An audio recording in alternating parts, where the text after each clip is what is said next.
Start.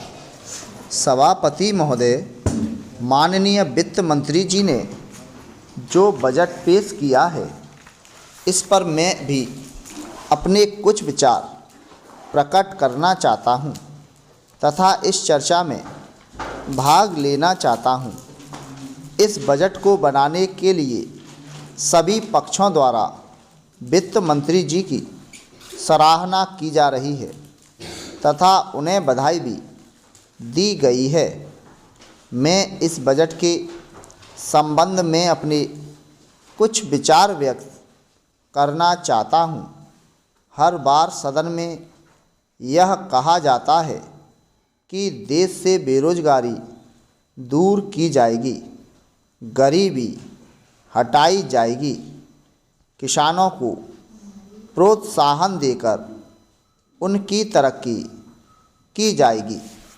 हमेशा यह कहा जाता है कि देश में समाजवाद लाने का प्रयत्न किया जाएगा तथा खुशहाली लाई जाएगी। कई बार सदन में इस संबंध में विधेयक भी पेश किए गए हैं, किंतु कुछ नहीं हुआ। मैं समझता हूँ कि देश की समस्याओं की ओर बजट में ध्यान नहीं दिया गया। आम आदमी चाहता है कि रोज़मर्रा की चीज़ें उसे सस्ते मूल्य पर आसानी से मिल सकें। मंत्री महोदय, सारे बजट पर नज़र डालने से यही लगता है कि किस बजट में कहीं पर भी ऐसा उल्लेख नहीं है जिनसे इन महत्वपूर्ण समस्याओं का समाधान हो सके। आम आदमी को इस बजट में अत्यंत निराशा हुई है। पूर्ण विराम पैरा। महोदय, सभी जानते हैं कि भारतवर्ष एक कृषि प्रधान देश है। बजट में किसानों के प्रोत्साहन का और कहीं कोई उल्लेख नहीं है।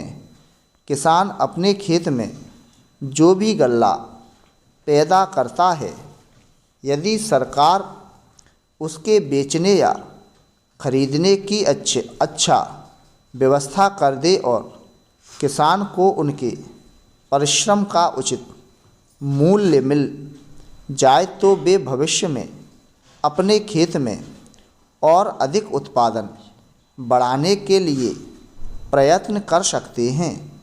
इस सदन में हमेशा इस विषय पर चर्चा होती है तथा किसानों की दशा सुधारने के लिए आश्वासन भी दिए जाते हैं, किंतु सरकार किसानों की समस्या को भूल जाती है। मैं आपके माध्यम से मंत्री महोदय से निवेदन करना चाहता हूं कि बजट में कुछ संशोधन करने के लिए सरकार से अनुरोध किया जाए तथा उसमें महंगाई, बेरोजगारी आदि समस्याओं पर विचार करके कुछ ठोस कदम उठाए जाएं, ताकि देश में जिस उद्देश्य के लिए प्रजातंत्र की स्थापना की गई थी, वह पूरा हो सके और आम जनता की भलाई हो सके। महंगाई के बारे में तो अधिक चर्चा करने की आवश्यकता नहीं है, क्योंकि सभी जानते हैं कि इस संबंध में सरकार कुछ भी नहीं कर पाई है। पूर्ण विराम। स्टॉप।